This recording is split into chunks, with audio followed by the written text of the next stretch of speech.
Hello students, this is your educator Simarjit Singh Chabra and you are warm welcome on my YouTube channel Study with Simar। Thumbnail देख के आपको पता पड़ ही गया होगा कि आज का जो ये लेसन है ये किस चीज़ के बारे में है।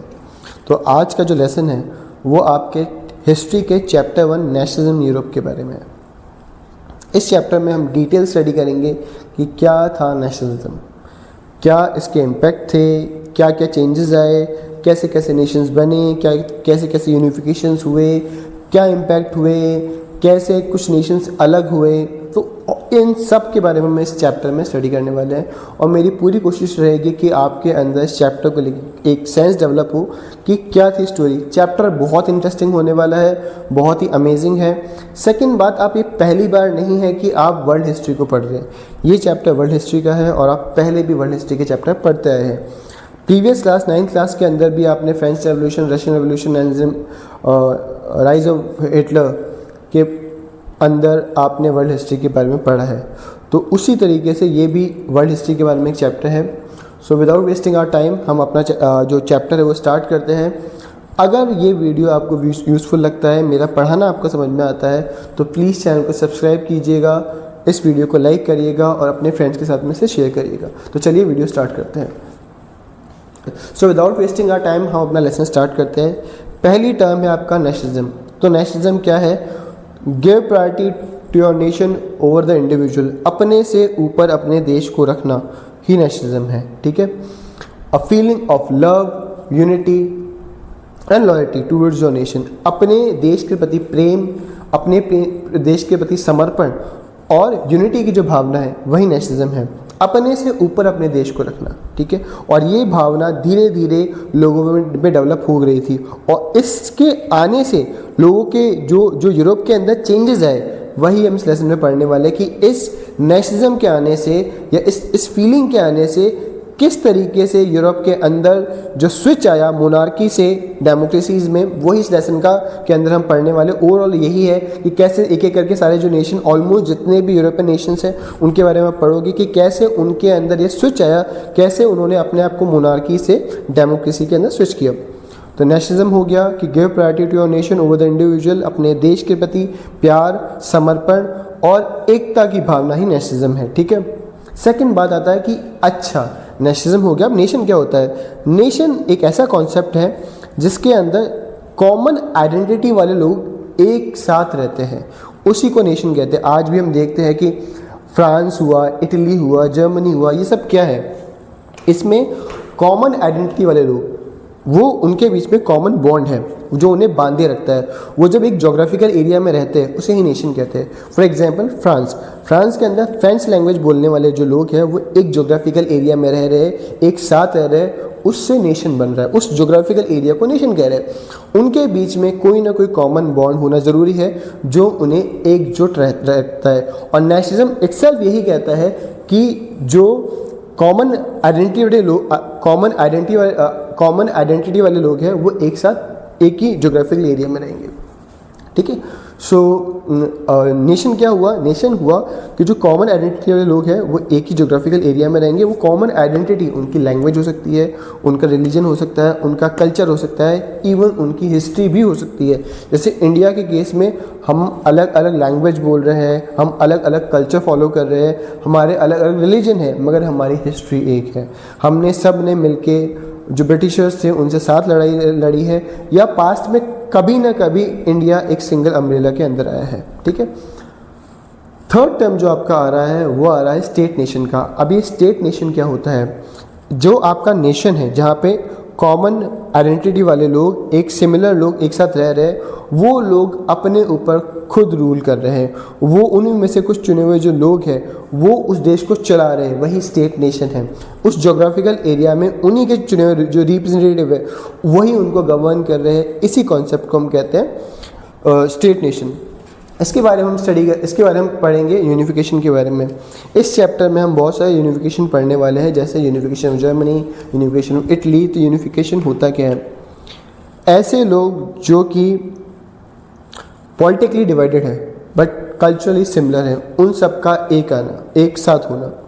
वापस सुनिएगा, ऐसे लोग जो पॉलिटिकली डिवाइडेड है, मतलब वो अलग अलग किंग्स के अंडर आ रहे हैं मगर उनका कल्चर सेम है। जब वो लोग एक साथ आ जाते हैं मतलब वो मिलके एक देश बना रहे हैं, उसी को कहते हैं यूनिफिकेशन।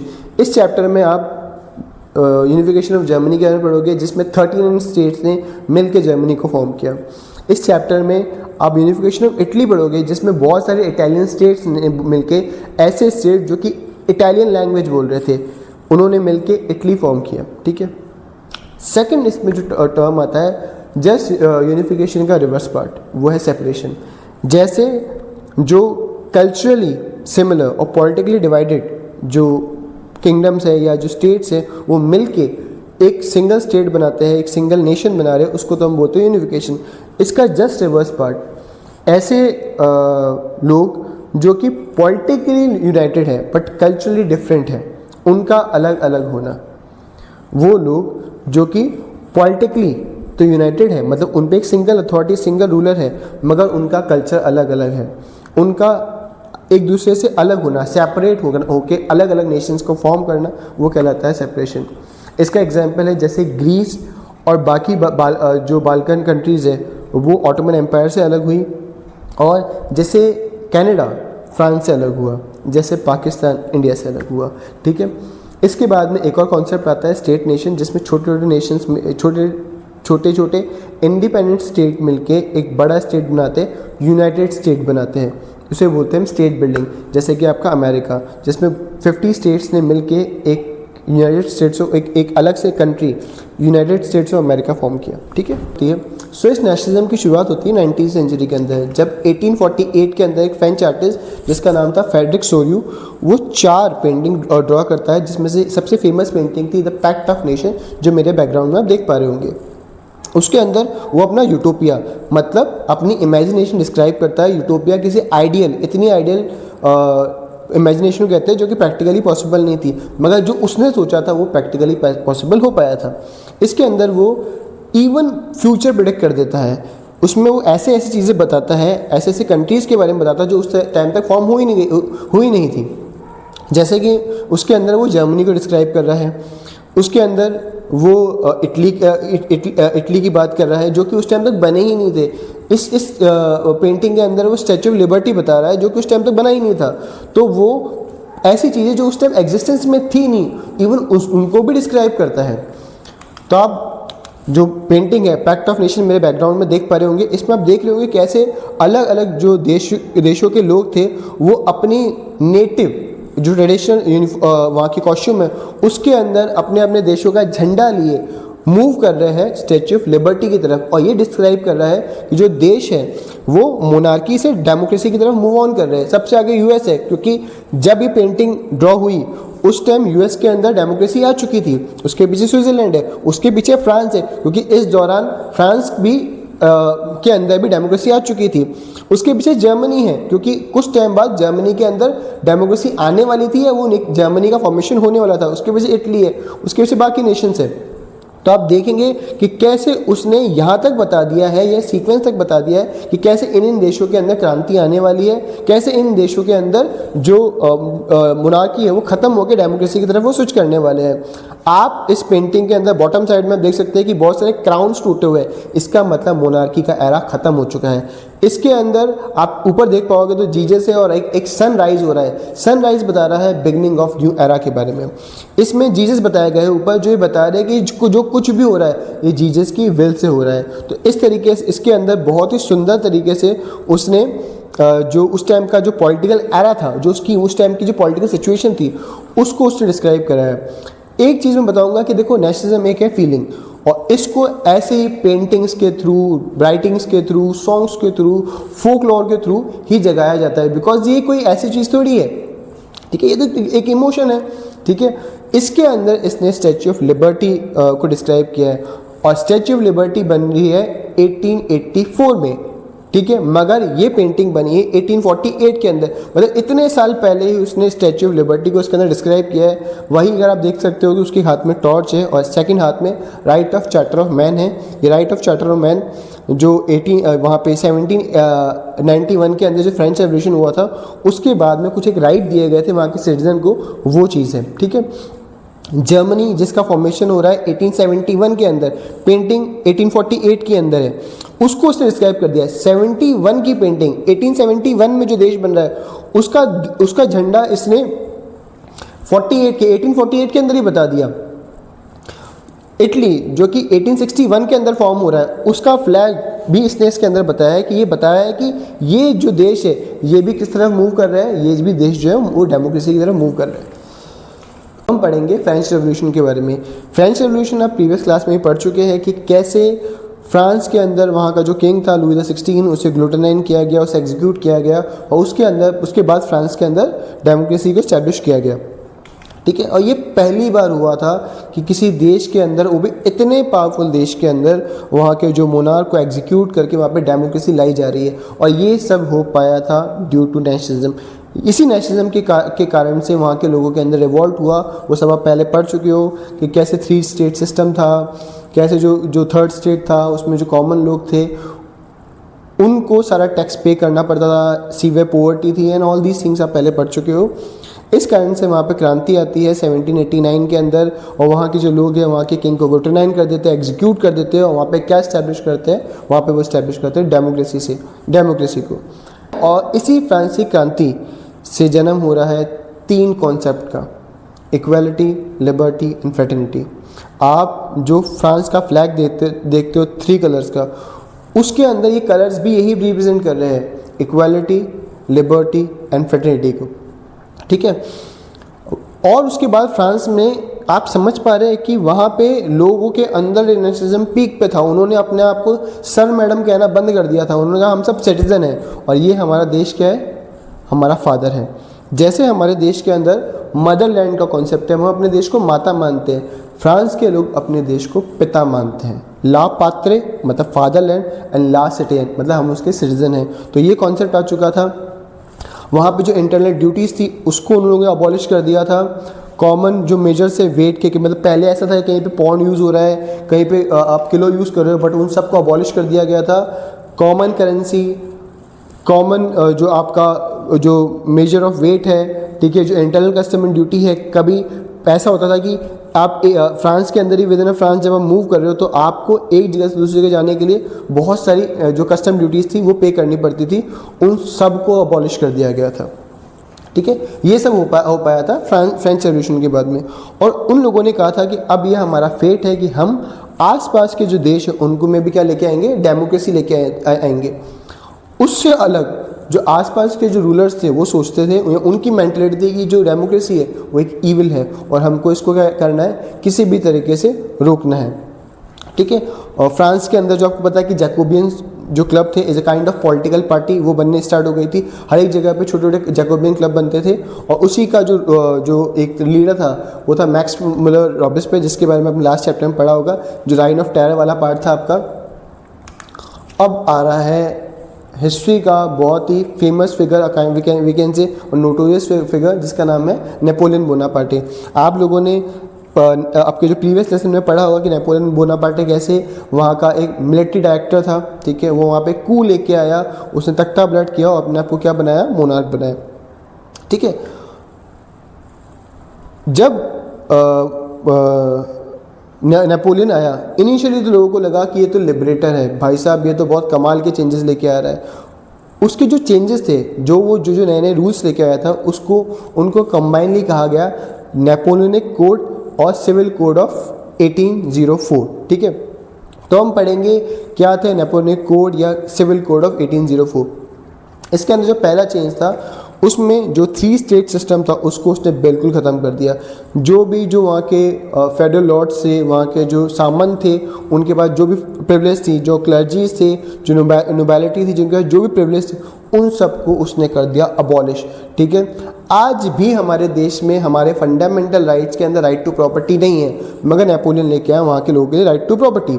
ठीक है, जो मैनोरियल ड्यूज थे, जो सर्वडम था, सर्वडम का मतलब जो दास प्रथा थी, जो बेगार करवाते थे उन लोगों से, उसने सब कुछ अबॉलिश कर दिया।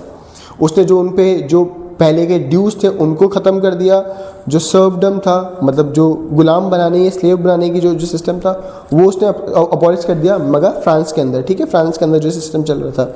ठीक है, ट्रांसपोर्टेशन को, कम्युनिकेशन को बहुत इम्प्रूव किया, ठीक है। वही स्टैंडर्ड वेट लेके आया है, ये कॉमन करेंसी लेके आया है। तो लोगों को, आप लोगों को लग रहा होगा इतना बढ़िया आदमी था, ठीक है, इतने पॉजिटिव चेंज लेके आ रहा है, मगर उसके कुछ नेगेटिव इम्पैक्ट भी थे। क्योंकि जो नेपोलियन का ड्रीम था वो तो ये था कि मुझे पूरा का पूरा यूरोप पे कंट्रोल करना है। यूरोप तो इवन क्या, उसका तो आगे ये भी होता है कि मुझे पूरे पूरे वर्ल्ड पे कंट्रोल करना है, बट उसका इनिशियली प्लान था कि मुझे पूरे के पूरे यूरोप को कंट्रोल करना है। उसके लिए उसने करी थी बहुत सारी सीरीज ऑफ वॉर्स, ठीक है, और वो ऑलमोस्ट एरिया को उसने अपने कंट्रोल में ले ही लिया था। इसके लिए, क्योंकि वो बहुत सारी वॉर कर रहा था, उसको करना पड़ता था फोर्सफुल रिक्रूटमेंट, ठीक है। और जो लोग नहीं भी जाना चाह रहे उनको पकड़ के वो आर्मी में भर्ती कर देते थे। इस कारण से जो लोग थे, फ्रांस के जो लोग थे, वो नेपोलियन से नाराज़ थे। इनिशियली तो वो खुश थे क्योंकि उसने बहुत सारे अच्छे चेंजेस लेके आए, मगर बाद में क्योंकि उसका जो ड्रीम था लॉन्ग टर्म, वो तो पूरा यूरोप जीतना था, इसके लिए वो फोर्सफुल रिक्रूटमेंट कर रहा था और ये लोगों को पसंद नहीं आया था। सेकेंड थी सेंसरशिप, मतलब आप फ्रांस में रह के या जहाँ जहाँ पर उसने कंट्रोल किया हुआ था वहाँ रह के आप नेपोलियन के बारे में बोल नहीं सकते थे। अगर आप नेपोलियन के खिलाफ बोलोगे तो आपको मिलेगी सीवियर पनिशमेंट, ठीक है। तीसरा था, क्योंकि अब इतनी सारी जब वॉर लड़ रहा था तो उसको पैसा चाहिए था, उसके कारण से वो लगातार टैक्स। आज भी जब कोई भी देश वॉर में पड़ जाता है या वो वॉर लड़ रहा होता है, उस दौरान उसको पैसा चाहिए होता है, वो पैसा निकलता है उसके सिटीजन से, उन पे वो टैक्सेशन, हैवी टैक्सेशन लगाता है। सेम नेपोलियन भी कर रहा था, बिकॉज वो बाकी जो यूरोपियन देश है जिनका जो अलाइंस था, जिसको हम बोलते हैं होली अलाइंस, जिसके अंदर पर्शिया था, जिसके अंदर रशिया था, जिसके अंदर ब्रिटेन था, जिसके अंदर ऑस्ट्रिया था, इन सब से वो लड़ाई लड़ रहा था। और उसकी जो वॉर्स थी उसमें उसको पैसा चाहिए था, इसलिए वो जो जहाँ जहाँ पे उसका कंट्रोल था वहाँ पे वो लगाता था हैवी टैक्सेशन। तो इतने पॉजिटिव चेंजेस के बाद जो उसके 3 नेगेटिव इम्पैक्ट थे, उसके कारण से लोग उससे खुश नहीं थे। कौन कौन से थे? एक था फोर्सफुल रिक्रूटमेंट, एक था आपका सेंसरशिप, और तीसरा था आपका हाई टैक्सेशन, ठीक है। इसके बाद में नेपोलियन जो है वो जो होली अलायंस है उसके साथ में 2 वॉर लड़ता है, जिसमें से एक का नाम है battle of Leipzig. Battle of Leipzig, अगर आप वर्ल्ड वॉर 1 और 2 को हटा देते हो, सबसे ब्लडी वॉर थी। मतलब एक दिन में किसी वॉर में सबसे ज़्यादा लोग मारे गए हैं तो वह बैटल ऑफ लिप्जिग, ये 1813 में हुई थी, जिसके अंदर जो होली अलायंस है वो नेपोलियन को हरा देता है और नेपोलियन को एक आइलैंड जो था आइलैंड ऑफ एल्बा, उसके अंदर उसको इम्प्रिजन कर देते हैं। मगर नेपोलियन वहाँ से भाग जाता है, फिर वो फ्रांस जाता है, वापस से आर्मी इकट्ठी करता है और फिर वो होली अलायंस से वापस लड़ाई लड़ता है। वो वापस एक बैटल होती है जिसका नाम है बैटल ऑफ वाटरलू।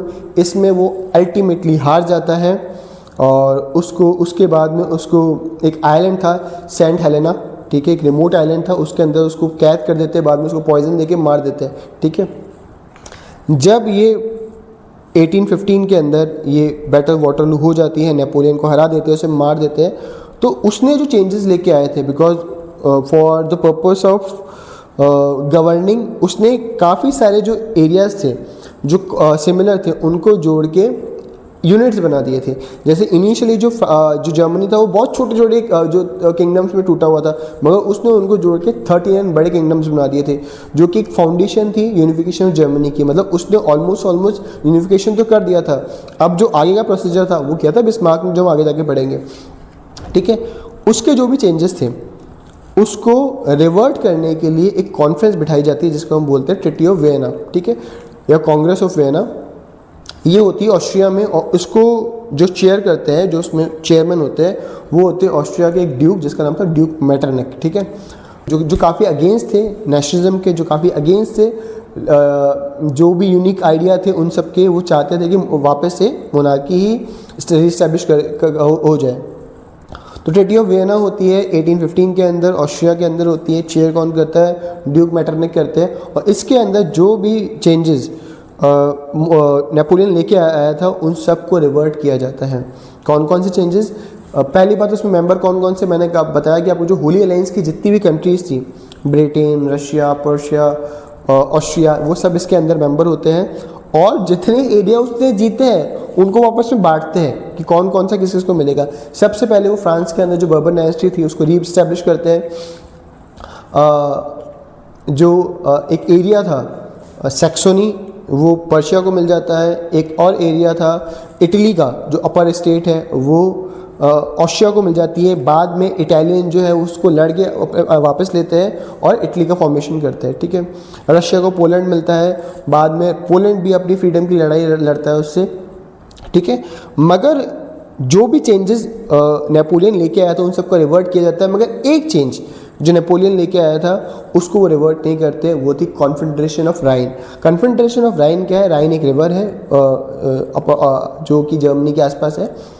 तो उसने जो छोटे छोटे जर्मन स्टेट्स हैं उन सबको जोड़ के 39 जो बड़े जर्मन स्टेट्स हैं उसमें कन्वर्ट कर दिया था, उसको वो एज इट इज़ रहने देते हैं, ठीक है। इससे जो यूनिफिकेशन ऑफ जर्मनी था वो काफ़ी आसान हो गया था।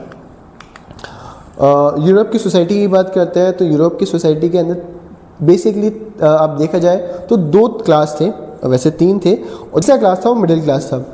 मिडिल क्लास जो था वो जो कॉमन लोग थे उन्हीं में से ही निकला था। तो पहले लोग थे वहाँ के एरिस्टोक्रेट। अब एरिस्टोक्रेट कौन थे? तो एरिस्टोक्रेट वहाँ के जो रिच लैंडलॉर्ड्स थे, ठीक है, और जो वहाँ के वेल्दी क्लास था वो था, ठीक है, जो जनरली फ्रेंच स्पीकिंग थे, जो कि फ्रेंच स्पीकिंग थे। ये न्यूमेरिकली काफ़ी कम थे, मतलब बहुत ज़्यादा ऐसे लोग नहीं थे, मगर ये बहुत पावरफुल थे। इवन ये स्मॉल नंबर में थे, बट इनके पास बहुत सारी प्रॉपर्टी थी, बहुत सारा पैसा था, और ये आपस में ही जो मैरिजेस थे वो सब करते थे। मैक्सिमम लोग जो थे यूरोप के वो थे पीजेंट्री, सब किसान थे। अब इन लोगों में से भी जो कॉमन लोग थे, जो पुअर लोग थे, उनमें से भी कुछ ऐसे लोग थे जो प्रोफेशनल्स थे, ठीक है, जिसमें कुछ डॉक्टर्स थे, कुछ लॉयर्स थे, कुछ जो रॉयल ऑफिशियल्स थे, ठीक है, वो सब लोग थे। वो अपने आप को कंसीडर करते थे मिडिल क्लास। और जो भी नेशनलिज्म आया है, जो भी क्रांति आई है, जो भी चेंजेस आए हैं, उनको लेके आने वाले यही लोग थे, क्योंकि ये पढ़े लिखे थे। इनको लगता था कि ये क्यों किंग को, जो किंग का डिवाइन राइट है वो क्यों जस्टिफाई है, क्यों ऐसा है कि वो सिर्फ किंग के घर में कोई पर्सन पैदा हो गया, वो किंग बन गया तो उसको रूल करने का राइट कैसे है, ठीक है। तो जो पढ़े लोग, ये लिखे लोग थे, एजुकेटेड लोग जो थे, ठीक है, जिनके पास वेल्थ था, वही लेके आए थे आपकी क्रांति, वही लेके आए थे आपका नेशनलिज्म, ठीक है। अब हम बात करेंगे लिबरलिज्म वर्सेस कंजर्वेटिज्म की। तो लिबरल लोग कौन से होते हैं? जो कि चाहते हैं कि समाज के अंदर चेंज आए, ठीक है। कंजर्व लोग वो होते हैं जो चाहते हैं कि समाज में चेंज नहीं है। इवन हम लोग हमारे समाज के अंदर भी देखते हैं, हमारी सोसाइटी के अंदर भी देखते हैं कि कई लोग ऐसे होते हैं जो चाहते हैं कि समाज के अंदर चेंज आए। कई अंकल लोग भी होते हैं जो कि नई टेक्नोलॉजी के साथ में, नए यूथ के साथ में चलना या मिलना पसंद करते हैं। और कई जो होते हैं कंजर्व लोग होते हैं जो नहीं चाहते हैं कि समाज में चेंज आए। उनको लगता है कि जो ऑर्थोडॉक्स, जो पुरानी परिपाटी चलती आ रही है वही चलती आए, ठीक है। तो यूरोप के अंदर भी ऐसे 2 तरह के लोग थे, ये सोसाइटी के अंदर, यूरोपियन सोसाइटी के अंदर ऐसे 2 तरह के लोग थे। एक वो जो चेंज चाहते थे, वो लिबरल थे, और कंजर्वेटिव वो लोग थे जो चेंज नहीं चाहते थे। यहाँ से हमारा एक और टॉपिक स्टार्ट हो रहा है ज़ोल्वरीन के बारे में। अभी ज़ोल्वरीन क्या था? Don't match with the Wolverine, वो अलग चीज़ है, ठीक है। ज़ोल्वरीन क्या था? ज़ोल्वरीन एक ट्रेड यूनियन था। मुझे ऐसा लगता है एक कॉमन टर्म है कि जहाँ व्यापार होगा वहीं प्यार होगा। आज भी हम जिन देशों के साथ में आज व्यापार करते हैं उनसे हमारी एक अच्छी बॉन्डिंग है, जैसे रशिया हुआ है, फ्रांस हुआ, ठीक है। तो जितने भी जर्मन स्टेट्स थे उनको पॉलिटिकली यूनिफाई करने से पहले उनको इकोनॉमिकली यूनिफाई किया गया था। कैसे यूनिफाई किया गया था? इन 39 स्टेट्स को जोड़ के एक ट्रेड यूनियन बनाया गया था, जिनके अंदर विदिन ट्रेड करने पे कोई टैक्स नहीं था। मतलब वहाँ पे जो इंटरनल कस्टम ड्यूटीज़ थी उनको अबॉलिश कर दिया गया था। कॉमन करेंसी लेके आए थे। ट्रांसपोर्टेशन है, कम्युनिकेशन है, उसको इम्प्रूव किया गया था, ठीक है। और इसको इनिशिएट किया था पर्शिया ने, और पर्शिया के अंदर जिस पर्सन ने इसको इनिशिएट किया था उसका नाम था ऑटो वन बिस्मार्क, जो कि बाद में वहाँ के चांसलर बने थे, ठीक है। तो ज़ोल्वरीन क्या था? एक फ्री ट्रेड यूनियन था जो कि जर्मन स्टेट्स को एक करने के लिए किया गया था। मतलब जो जर्मनी का यूनिफिकेशन था वो पॉलिटिकली से पहले इकोनॉमिकली हुआ था, क्योंकि जहाँ पे व्यापार होगा वहीं पे प्यार होगा। तो इन जर्मन स्टेट्स को एक साथ करने के लिए ज़ोल्वरीन बनाया गया था, ठीक है। और जो वहाँ पे 30 करेंसीज थी उनको रिड्यूस करके 2 करेंसीज में बना दिया गया था, ठीक है। 1815 की ट्रीटी ऑफ वेना के बाद जो पावर थी वो आ चुकी थी कंजर्वेटिव्स के हाथ में। कंजर्वेटिव वो लोग थे जो नहीं चाहते थे कि समाज में कोई चेंज हो, जो नहीं चाहते थे कि नेशनलिज्म आए, जो नहीं चाहते थे कि रेवोल्यूशन आए, जो नहीं चाहते थे कि नेशन स्टेट बने। ऐसे लोग जो रेवोल्यूशन के लिए, जो नेशन स्टेट के लिए, जो नेशनलिज्म के लिए वर्क कर रहे थे, उन्हें हम कहते थे रेवोल्यूशनरीज। और इस दौरान क्योंकि पावर कंजर्वेटिव्स के हाथ में थी, तो रेवोल्यूशनरीज ने अंडरग्राउंड होना स्टार्ट कर दिया था। ऐसे ही एक फेमस रेवोल्यूशनरी थे गिसिप मजीनी। गिसिप मजीनी इटली के एक रेवोल्यूशनरी थे जिन्होंने कई ऑर्गेनाइजेशन बनाई, जिसमें सबसे फेमस थी यंग इटली और यंग यूरोप। एक और ऐसी ऑर्गेनाइजेशन जो रेवोल्यूशन ला रही थी वो थी कोल वर्कर्स का एक ग्रुप, जिसे हम कहते हैं कार्बोनेरी।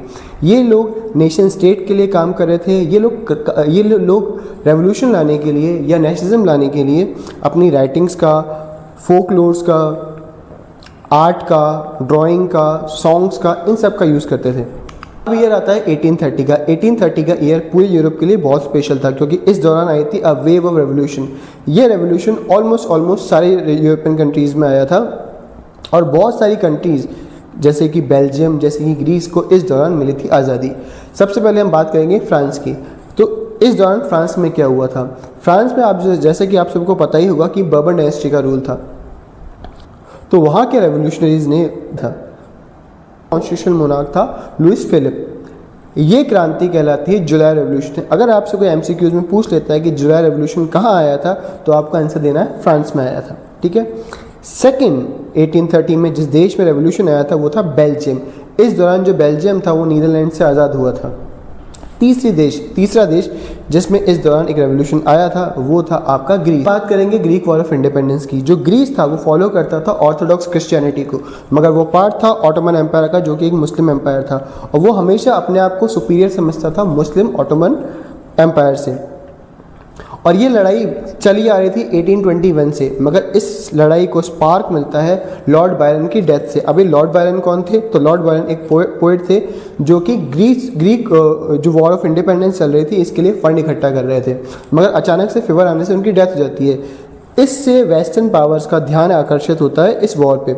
साथ साथ जो आर्टिस्ट थे और जो पोइट्स थे उन्होंने भी इस ग्रीक वॉर ऑफ इंडिपेंडेंस को बहुत ज़्यादा हाईलाइट किया था। उन्होंने कहा था जो ग्रीस है वो क्रेडल ऑफ यूरोपियन सिविलाइजेशन है। तो मैं आपको एक्सप्लेन करता हूँ कि किस तरीके से जो ग्रीस था वो क्रेडल मतलब पालना है यूरोपियन सिविलाइजेशन का। क्योंकि आप देखते हैं कि बहुत सारे जो फिलोसफर्स थे वो यहीं से निकले थे, जैसे कि एरिस्टोटल, प्लूटो, सॉक्रेट। इसलिए इसे हमेशा से यूरोपियन सिविलाइजेशन का क्या माना गया है? पालना माना गया है। इस तरीके से जो ग्रीस है वो वेस्टर्न पावर के सपोर्ट से लड़ाई करता है, एक बैटल फाइट करता है ऑटोमन किंग के साथ में, जिसे कि इजिप्ट सपोर्ट कर रहा था। इन दोनों के बीच में एक वॉर होती है, एक बैटल होती है जिसके अंदर ग्रीस जीत जाता है और 1832 में ट्रीटी ऑफ कॉन्स्टेंटिनोपल साइन होती है जिससे ग्रीस ऑफिशियली इंडिपेंडेंट हो जाता है ऑटोमन एम्पायर से। अब एक टर्म आता है रोमांटिज्म का। तो आप इसे गलत मत समझिए क्योंकि एक कल्चरल मूवमेंट था। अब एक टर्म आता है रोमांटिज्म का। आप इसे गलत मत समझिए क्योंकि अब एक टर्म आता है रोमांटिज्म का। आप इसे गलत मत समझिए। अब एक टर्म आता है रोमांटिज्म का। आप इसे गलत मत समझिएगा क्योंकि ये एक कल्चरल मूवमेंट था जो कि हुआ था लोगों के अंदर नेशनलिस्टिक सेंटिमेंट जगाने के लिए।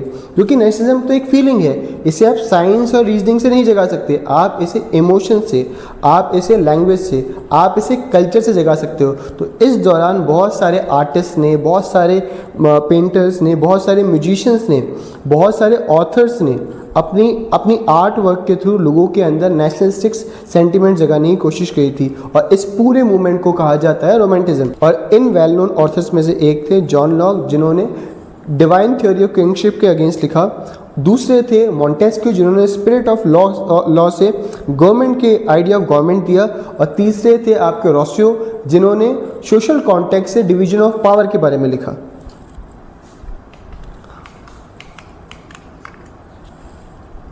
1813 ईयर था हंगर, हार्डशिप एंड रिवॉल्ट का। इस दौरान unemployment, poverty, rise of price, shortage of food जैसे कई इश्यूज देखने को मिले, जिसका कारण था जो गांव के अंदर, रूरल एरियाज़ के अंदर जो हार्वेस्ट थी वो फेल हो गई थी, जिसके कारण से जो लोग थे उन्होंने शहरों की तरफ माइग्रेट करना स्टार्ट कर दिया था। शहर जो कि ऑलरेडी फुल थे, जो पूरी तरह से भरे हुए थे, जहाँ पे कोई एम्प्लॉयमेंट नहीं था, जिसके कारण से वो ओवर क्राउडेड हो गए और स्लम्स बनने स्टार्ट हो गए। साथ साथ में शहरों को कम्पीट करना पड़ रहा था इंग्लैंड में बने हुए मशीनरी गुड्स से, ठीक है, जिससे स्थिति और ख़राब हो गई थी। ये स्थिति कंटिन्यू रहती है 1848 तक, जहाँ रेवोल्यूशनरी मना लेते हैं 39 जर्मन स्टेट्स को एक यूनाइटेड जर्मनी बनाने के लिए, जो कि एक कॉन्स्टिट्यूशनल मोनार्की होने वाला था। इसके लिए एक मीटिंग होती है फ्रैंकफर्ट के अंदर इन 1848, मगर लास्ट टाइम पे जो पर्शिया के किंग थे फ्रेडरिक विलियम फोर्थ, वो इसके लिए मना कर देते हैं और ये जो पार्लियामेंट थी ये फेल हो जाती है। जर्मनी के किंग बनते हैं काइज़र विलियम। वैसे तो काइज़र विलियम एक एफिशिएंट रूलर नहीं थे, मगर उनमें एक क्वालिटी थी कि उनको पता था कि किससे क्या काम करवाया जा सकता है, और वो अपना प्रधानमंत्री अपॉइंट करते हैं ऑटो वन बिस्मार्क को। और ऑटो वन बिस्मार्क अपनी policy of blood and iron से पूरे जर्मनी का यूनिफिकेशन करते हैं। और ये policy of blood and iron क्या थी? Policy of blood and iron है कि बाय द डिप्लोमेसी और मिलिट्री कैसे भी जर्मनी को यूनिफाई करना, ठीक है। तो बिस्मार्क डेनमार्क, ऑस्ट्रिया और फ्रांस से एक वॉर करते हैं और उनके साथ में 3 ट्रिटी साइन करते हैं और फाइनली 1871 के अंदर जर्मनी को यूनिफाई करते हैं। अब हम बात करेंगे यूनिफिकेशन ऑफ इटली, जिसे रिसॉर्जिमेंटो भी कहा जाता है। Unlike the unification of Germany, जिसके अंदर बिस्मार्क ही सब कुछ हैंडल कर रहे थे, इस यूनिफिकेशन में ऐसा नहीं था। इसमें 3 लोग इन्वॉल्व थे, या बेसिकली 4 लोग इन्वॉल्व थे जो सब कुछ हैंडल कर रहे थे। पहले थे गैरीबाल्डी या गिसेप गैरीबाल्डी, जिसे इस यूनिफिकेशन की स्वॉर्ड माना जाता है, बिकॉज उन्होंने अपनी मसल पावर या अपनी स्ट्रेंथ के दम पे सदर्न इटली का यूनिफिकेशन किया था। दूसरे थे गिसेप मजीनी। ये गिसेप जो गैरीबाल्डी है वो इन्हीं के डिसाइपल थे, और गिसेप मजीनी ने अपनी स्पीचेस के थ्रू और अपनी राइटिंग के थ्रू लोगों को इमोशनली प्रिपेयर किया था इस यूनिफिकेशन के लिए। इसलिए इन्हें गिसेप मजीनी को इस यूनिफिकेशन की सोल माना जाता है या हार्ट माना जाता है। तीसरे थे कैमिलो बेंजो और काउंट ऑफ कैवूर। ये सार्डिनिया के प्रधानमंत्री थे, जिन्होंने अपनी स्ट्रेटेजी और अपनी डिप्लोमेसी के दम पे नॉर्दर्न इटली का यूनिफिकेशन किया था। तो अब हम इस यूनिफिकेशन को समझते हैं। जो ये पूरा इटली था, ये बहुत सारे छोटे छोटे इटालियन स्टेट्स में डिवाइडेड था। इन सब पे जो फॉरेन रूलर्स था उनका रूल था, जो इटालियन नहीं थे। सिर्फ जो सार्डिनिया था उस पे ही नेटिव जो इटालियन रूलर थे उनका रूल था। बाकी जो पार्ट्स थे, जैसे कि Lombardy, pharma, Tuscany, Sicily, Naples, Venetia और रोम, इस पे फॉरेन रूलर्स का रूल था। जो ऊपर वाला पार्ट था, इस पे ऑस्ट्रिया का कंट्रोल था। उसको यानी कि लोम्बार्डी, फार्मा, टस्कनी को मर्ज करते हैं सार्डिनिया के अंदर। सार्डिनिया के जो प्रधानमंत्री थे काउंट ऑफ कैवूर, उसके बाद उनकी डेथ हो जाती है। और जो रेस्ट ऑफ काम है सदर्न इटली को यूनिफिकेशन करने का, यानी नेपाल और सिसिली को यूनिफाई करने का, वो करते हैं गैरीबाल्डी अपने 1000 सोल्जर्स के साथ में, जिन्हें कहा जाता है रेड शर्ट्स। उसके बाद में वेनेशिया और रोम का जो यूनिफिकेशन है वो बाद में किया गया था, और फाइनली 1861 के अंदर यूनिफिकेशन कंप्लीट होता है और इमैनुअल विक्टर सेकंड इसके किंग बनते हैं। रूल था, और ये जो रोम था इस पे रूल था पोप का। बाद में से इटली के अंदर मर्ज कर लिया जाता है और इसका एक छोटा सा एरिया पोप को दे दिया जाता है, जो आज भी ऑटोनोमस है, जहाँ पे पोप का ही कंट्रोल है, जिसे कहा जाता है वेटिकन सिटी, जो कि दुनिया की सबसे छोटी सिटी भी है। अब हम समझेंगे फॉर्मेशन ऑफ ब्रिटेन को। अक्सर हम कंफ्यूज रहते हैं कि क्या है ब्रिटेन, क्या है यूनाइटेड किंगडम और क्या है ब्रिटिश आइल्स। तो सबसे पहले हम इस कंफ्यूजन को दूर करते हैं। ग्रेट ब्रिटेन एक ज्योग्राफिकल एंटिटी है। ये ब्रिटिश आइल्स में सबसे बड़ा आइलैंड है, जिसमें 3 कंट्रीज आती हैं, वेल्स, स्कॉटलैंड और इंग्लैंड, ठीक है। जबकि यूके एक पॉलिटिकल एंटिटी है। ब्रिटेन एक फिजिकल एंटिटी है जो कि एक आइलैंड है, और ये ब्रिटिश आइल्स का सबसे बड़ा आइलैंड है। जबकि यूके एक पॉलिटिकल एंटिटी है, एक सोवरेन स्टेट है, जिसके अंदर 4 कंट्रीज आती हैं, ठीक है। ब्रिटेन के अंदर 3 ही कंट्रीज आ रही थी, कौन कौन सी? इंग्लैंड, स्कॉटलैंड और वेल्स। जबकि जो आपका यूनाइटेड किंगडम है, इसके अंदर 4 कंट्रीज आती है, same England, Wales, Scotland plus Northern Ireland. जबकि ब्रिटिश आइल्स एक आर्किपेलागो है, जिस पे बहुत सारे आइलैंड्स आते हैं। ब्रिटेन जो कि सबसे बड़ा आइलैंड है, आयरलैंड, और उसके अलावा चैनल आइलैंड, जर्सी आइलैंड और आइल्स ऑफ मैन। अब हम समझेंगे फॉर्मेशन ऑफ यूनाइटेड किंगडम को। तो सबसे पहले 1532 के अप्रॉक्स जो वेल्स था उसको जो इंग्लैंड है वो एनेक्स कर लेता है, अपने अंदर मर्ज कर लेता है। सेकेंड 1688 के अंदर जो इंग्लैंड है वो शिफ्ट करता है मोनार्की से कॉन्स्टिट्यूशनल मोनार्की की तरफ, मतलब वो अब मोनार्की नहीं रह के कॉन्स्टिट्यूशनल मोनार्की बन गया था, जिसके अंदर सारी पावर थी पार्लियामेंट के अंदर। 1707 के अंदर एक्ट ऑफ यूनियन के पास होता है, जिसके अंदर स्कॉटलैंड को भी मर्ज कर लिया जाता है इंग्लैंड के अंदर, ठीक है, और बनता है United kingdom of great Britain. अब बचता है आयरलैंड। अब आयरलैंड के अंदर ऐसा था कि वहाँ पे दो तरह के क्रिश्चियंस रहते थे, प्रोटेस्टेंट्स और कैथोलिक। जो इंग्लैंड है वो सपोर्ट करता है प्रोटेस्टेंट्स को, और उनके बीच में एक तरह की सिविल, आयरलैंड के अंदर एक तरह की सिविल वॉर हो जाती है। अल्टीमेटली उसके दो पार्ट हो जाते हैं। जो नॉर्दर्न आयरलैंड है वो पार्ट बन जाता है यूके का। तो इस तरीके से वेल्स, इंग्लैंड, वेल्स, स्कॉटलैंड और नॉर्दर्न आयरलैंड मिल के बनाते हैं आपका यूनाइटेड किंगडम। मगर इस पे जो कंट्रोल था वो इंग्लैंड का था, क्योंकि वो इकोनॉमिकली पॉलिटिकली ज़्यादा स्ट्रॉन्ग था।